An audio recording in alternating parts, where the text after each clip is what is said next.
I'm Connie Carter, and this is Storytime with Miss Connie.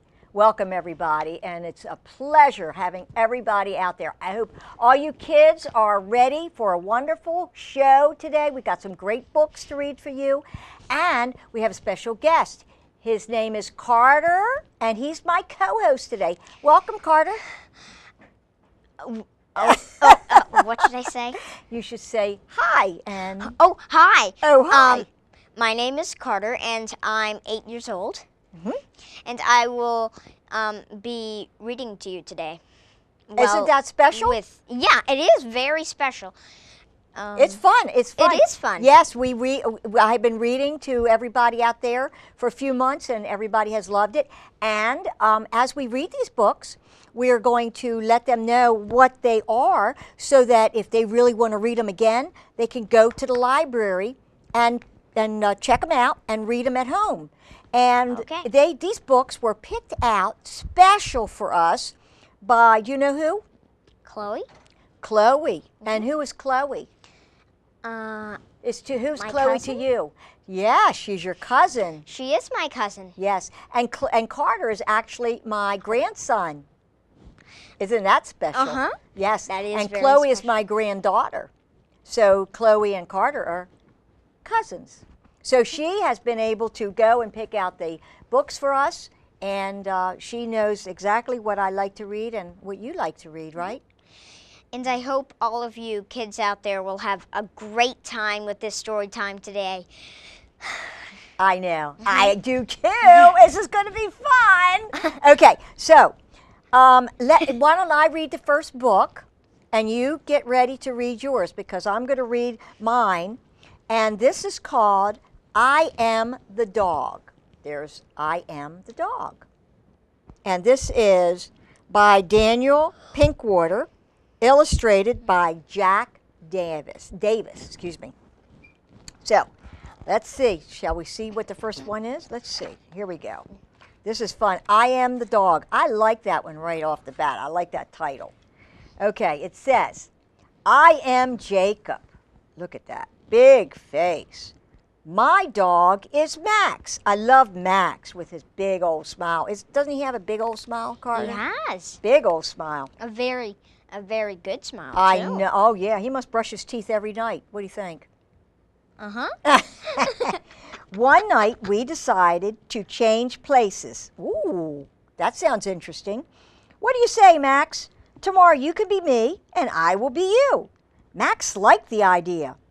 Max slept in my bed. I slept on the rug. Oh, my. See? Excuse me? I yes. have something to tell you.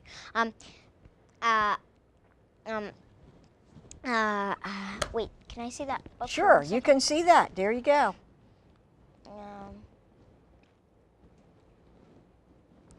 He should have done this on the weekend, shouldn't he? Because maybe the dog would have to go to school instead of him. Very good point. Because if he does this on the weekend, then he doesn't have to go to school, which means it's better time to switch places. Do you think maybe this was done on the weekend? I would hope so. Sorry, Granny. I don't know. Okay, let me finish reading the book. Okay. I saw a little blip of the book when you were opening okay. it. All right. Okay. I kind of know a little. Okay. Well, you know about it. Okay. Well, we're going to read it to the viewers out there. Okay. When we woke up in the morning, Max was the boy and I was the dog. I stretched. I yawned. I scratched behind my ear. There we go. Scratched behind my ear. Ooh, you know, I'm casting a nasty shadow on here. Let's see if I can change this. There you go. All things I had seen Max do. I could tell already I was going to like being a dog. Look at that. Max is laying in bed, and he is laying on the rug. Oh, my goodness, that is so silly. Okay, here we go. Max was in the bathroom brushing his teeth. He ate a lot of toothpaste. Oh, my goodness. Look at that. He's brushing his teeth. And look at, and his, what was the little boy's name again? I have to go back. I forgot. Jacob. What's his name? Jacob. Jacob. Jacob's got a dog biscuit in his mouth. That's funny. That is so funny. We went downstairs, and the family was having breakfast. Have some cereal, dear, my mother said. I am the dog today, I said. Could you put my bowl on the floor? Certainly, dear. Would you like your orange juice in the bowl, too? Max sat at the table and ate with the family. He liked that. Look at that silly dog sitting at the table. Can you And zoom there's in on Jacob. that? That's really good. Yeah, Jacob's down on the floor eating his food. Okay, may I run around in the yard now? I asked my mother. Yes, my mother said, but stay away from my bushes. And there's Jacob running all around, checking out the bushes. And there's Max standing there just watching. He's being a good dog boy or boy dog. My mother drove Max to school. The kids were all happy to see Max. They all wanted to pet him and feed him things. I could see that Max liked being in school. He did go to school, Carter. He should have done that on the weekend. Why did he do But that it's on the fun. weekdays? Why? But it was fun for him to go to school because, look, everybody's giving him biscuits and balls and things like that. He's having a good time. After school, Max took me to the park. The park is great when you're a dog. There are so many things to sniff. Look at him sniffing that skunk. Oh my. I can't really see. There's so many trees. I chased a squirrel. Jacob chased a squirrel. I met another dog. A lady gave me a cookie. Oh, Jacob was having a good time. Max threw a ball. I ran after it. He threw it again. For some reason, I never get tired of doing that.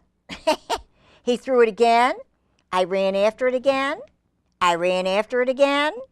When Max got tired of throwing the ball, he scratched my ears. I liked that too. He had a good time playing fetch. At home, I got in trouble. I ate my Max's homework. Ooh, the dog ate my homework, Max said. My teacher will never believe this. My mother made me stay in the garage for an hour.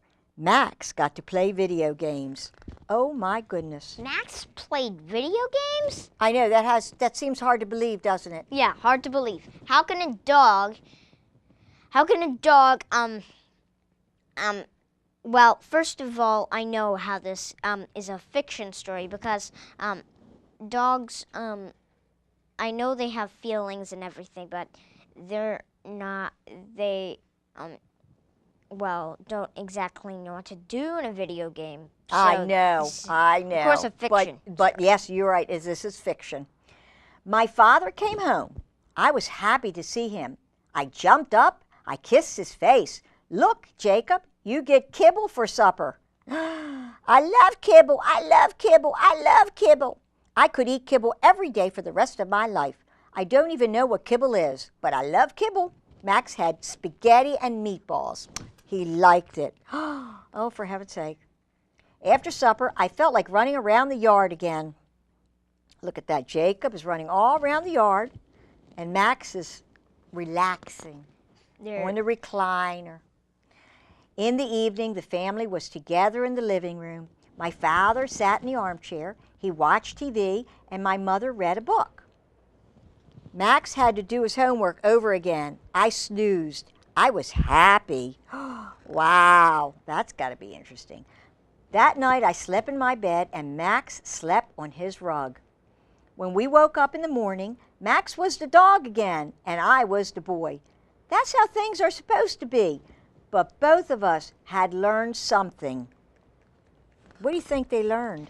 I think they learned to be themselves and have a good time being themselves. Because if you be yourself, it's more fun than being something or someone else. Yeah, that you're not. Yeah, but evidently, they think being a dog is better. I don't know. I think being yourself is better. I agree with you. I think it is. Yes, and that is I Am the Dog. And that is, again, by Daniel Pinkwater, and it's illustrated by Jack E. Davis. So if any of you boys and girls want to read this again, then go to the library and check it out. And you can take it home and read it. How did you like that, Carter? That was a good book. That was a good book. But you have a better book. Oh, I forgot my book. Yes, you have a good book, and I think it's your turn to read a book. Oh, What do you it's my think, boys turn. and girls? I think it's your turn to read a Yes, book. it is. Yes. Okay, so what are you going to read to the boys and girls out there? I'm going to read this good book called Officer Buckle and Gloria. Now, this is one of my favorite books because I've had a book like this for a long time, and this is a really good book. I hope you hope you would enjoy it. Yeah, very good. Okay, well, let's get started, shall we? Go ahead and open the book, and I'll help you so that everybody can make sure where they see the pictures. Not this one, not that one, not this one, that one.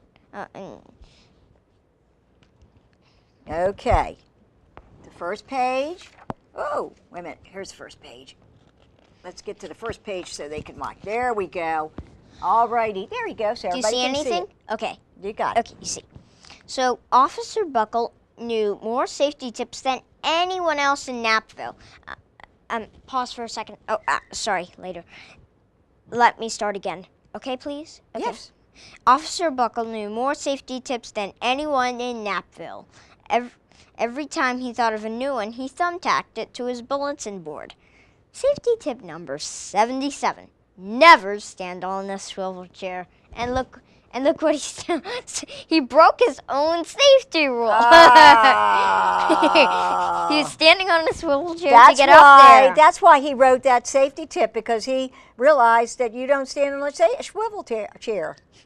But he just realized it when he was standing on a swivel chair and Yes. he fell off. Okay. I didn't know how he can write that fast. And also, why do they call it Napville? Let's see later in the book. Okay. Let's see. I'm excited to learn. Okay. Officer Buckle shared his safety tips with the students at Napville School. Nobody ever listened. Sometimes they're snoring. Oh, that's why they call it Napville. It makes more sense now because everybody was doing different things. So afterward, business was usual. It was business as usual. Mrs. Topple, the principal, took down the welcome banner. Never stand on a swivel chair, said Officer Buckle, but Mrs. Topple didn't hear him. So that's why they call it Napville School. Yeah, well, obviously they do. Yep. They don't really welcome Officer Buckle too much because he's not that important to everybody at the students. Okay. Then one day, Napville's school department brought a police dog named Gloria. When it was time for Officer Buckle to give the safety speech at the school, Gloria went along. Children, this is Gloria, announced Officer Buckle. Gloria obeys my commands. Gloria, sit. And Gloria sat. Next page. Officer Buckle gave safety tip number 1. Keep your shoelaces tied. See, they're paying attention a little more. Oh, and he doesn't have his shoelaces tied. Oh, he doesn't. Well, that's safety tip number whatever. Keep your shoelaces tied, okay? Officer Buckle checked to see if Gloria was sitting at attention. She was. Oh, and look on the last page. I like him standing there with the doggie. That's I like the doggie. She's very pretty. I know. He's a very pretty doggie.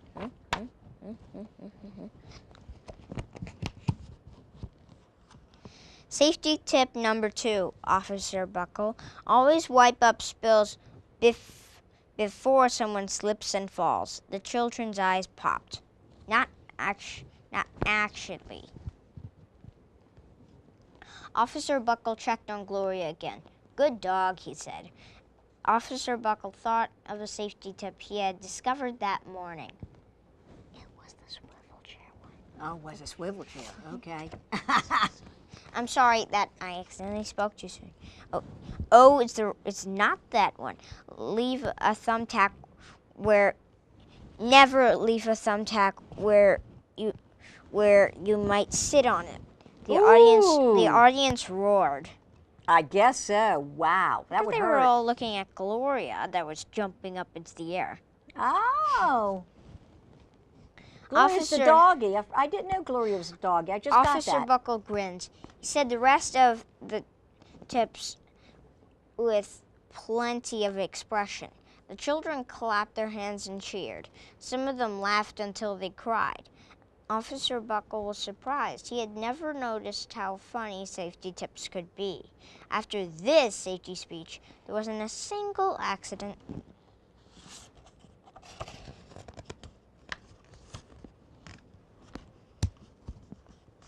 There you go. Where are you? Down here. Okay. The next day, an enormous envelope arrived at the police station. It was stuffed with thank you letters from the students at Knappville School. Okay. Every letter had a drawing of Gloria on it. Officer Buckle thought the drawing showed a lot of imagination. Okay, next page. Okay.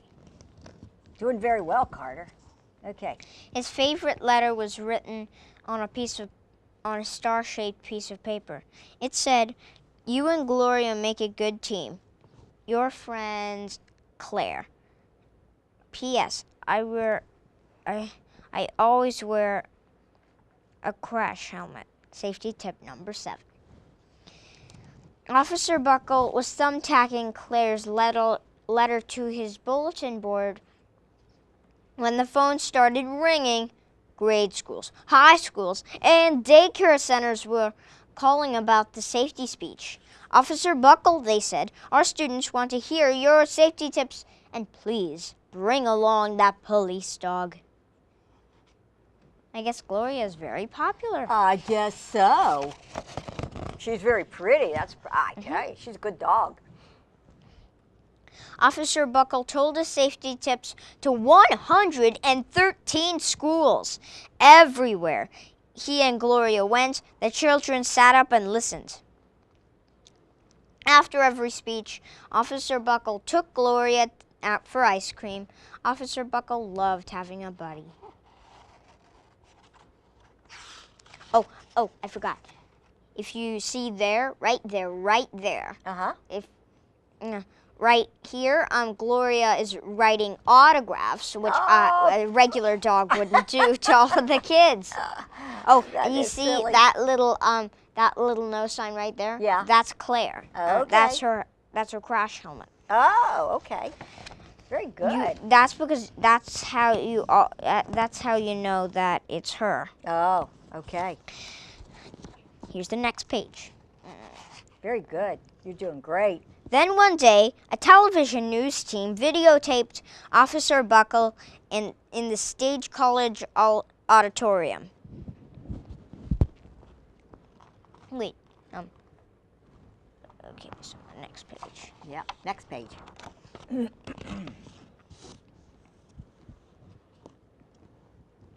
ahead, down here.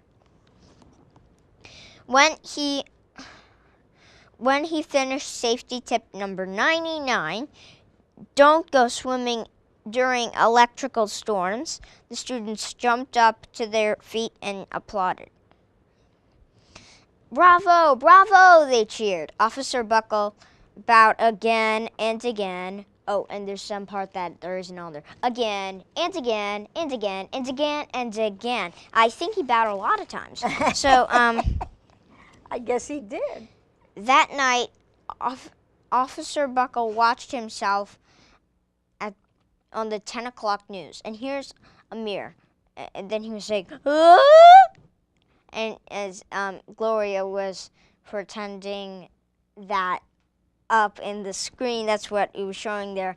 It was, it's one of my favorite parts. What was happening there? Okay. The next day, the principal of Knapville School telephoned the police station. "Good morning, Officer Buckle. It's time for our safety speech." Officer Buckle frowned. "I'm not giving any more speeches. Nobody looks at me anyway." "Oh," said Mrs. Topple. "Well, how about Gloria? Could she come?" Someone else from the police station gave Gloria a ride to the school.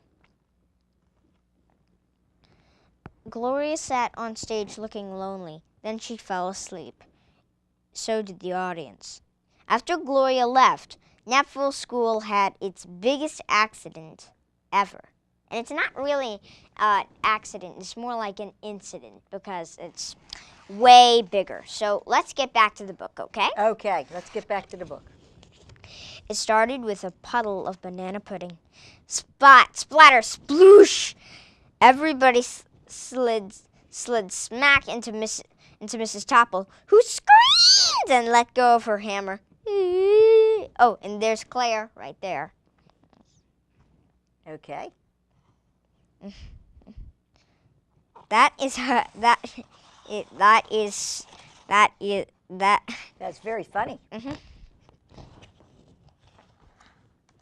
The next morning, a pile of letters arrived at the police station. Every letter had a drawing of the accident. Officer Buckle was shocked. At the bottom of the pile was a note written on a paper star. Officer Buckle smiled. The note said, "Gloria missed you yesterday. Your friend Claire. P.S. Don't worry, I was wearing my helmet. Safety tip number 7. You see, the hammer bounced off the helmet. Wow. He must have put something really absorbent and hard in that helmet. Because it has a helmet. It was probably well padded. Gloria gave Officer Buckle a big kiss on the nose. Officer Buckle gave Gloria a nice pat on the back. Then Officer Buckle thought of his best safety tip yet. Safety tip number 101. Always stick with your buddy. The end. The end. Wow. That was a very good book. That was a very good book. That was a very good one. So again, it is Officer Buckle and Gloria. Mm-hmm. And can you please zoom in on this book? Well, we're going to go to this camera then. Okay. There you go. This camera here. By Peggy Rathman. And that one can be checked out at the library, right? Yes, it can. And anybody who really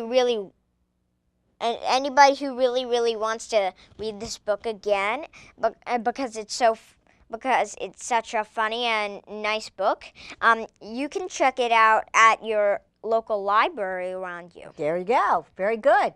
Now, I don't know whether we have time for one more book, but I really like this one. Look at that. Cats. Yeah, we don't have a lot of time, so let's see if I can get through this really quickly. Okay? So where should I put? Well, you can put that right down there while I read Cats by Leslie Newman, illustrated by Erica Aller. Okay. Okay. It's in a great big house on the edge of town lived a tiny old woman named Mrs. Brown. She had no children. She had no mother. She had no sister. She had no brother. She had no chickens. She had no rats. What Mrs. Brown had were cats. Oh, that's a lot of cats. She liked cats. Cats in the sunlight enjoying a snooze while Mrs. Brown watched the 8 o'clock news. Cats on the counter, each deep in a dream, while Mrs. Brown drank her coffee with cream. Cats sleeping on sofas, cats sleeping on chairs, while Mrs. Brown swept and vacuumed the stairs. Cats snoring in harmony, all in a bunch, while Mrs. Brown ate an omelet for lunch. Cats dozing outside, each one on a pillow, while Mrs. Brown trimmed the old weeping willow. Look at all those cats. Meow. I know, meow. They're black so cats, cute. white cats, gray cats, too. Eyes of brown and eyes of blue. Eyes of gold and eyes of green. Tall cats, short cats, fat and lean. Striped cats, spotted cats, large and small. Mrs. Brown just loved them all. I guess she did. They were all very, very cute. She loved the softness of their fur. She loved the loudness of their purr. She loved to comb their fluffy tails. She loved to manicure their nails. She loved to sit and chat with them. She loved to wear a hat with them. Oh, that's silly. Wearing a cat for a hat. Cat and hat. That sounds like a cat and hat book. She loved to fill her lap with them. She loved to take a nap with them. Look at that, all on her lap and all on her bed, sleeping there. Meow. She loved to place them all just so, and then embrace them row by row. Oh, my goodness, look at all those funny cats. Let's try it again. When nighttime came, old Mrs. Brown put 60 bowls of cat food down, then pet each cat upon the head and marched herself straight up to bed. Wow. As soon as she began to snore, the fun began with cats galore. Cats in the entryway throwing confetti. Cats in the dining room eating spaghetti. What? Cats in the studio working with clay. Cats in the parlor performing a play. Cats in the drawing room purling and knitting. Cats in the sewing room having a fitting. Cats in the closet in jackets and hats. Cats in the courtyard with baseballs and bats. Cats in the library writing and reading. Cats in the kitchen stirring and kneading. While Mrs. Brown was tucked in tight, the cats were party every night. They'd chase their tails, they'd cut a rug, they'd foxtrot and they'd jitterbug. They'd feast on 7-layer cakes and drink 100 chocolate shakes. They'd whoop it up until the dawn. Those cats could really carry on. Oh my goodness. The sun came up, the cats went down, and out of bed crept Mrs. Brown. She clasped her hands up to her chest and cried, "My cats are just the best." Then piled them all into a heap so they could get their beauty sleep. Excuse me. Look. Some say that Mrs. Brown is batty and that her house is way too catty. Says Mrs. Brown, "Oh, fiddle-dee-dee, I love my cats and they love me." Okay, final book. Cats, cats, cats. Go to the library. Carter, I think we got to go. Oh, What are we going to say? We got to say, please remember when to spay or neuter your animals to prevent more homeless animals because they are a cause for pause. Thanks for joining us and see you next time. Say bye-bye. Bye.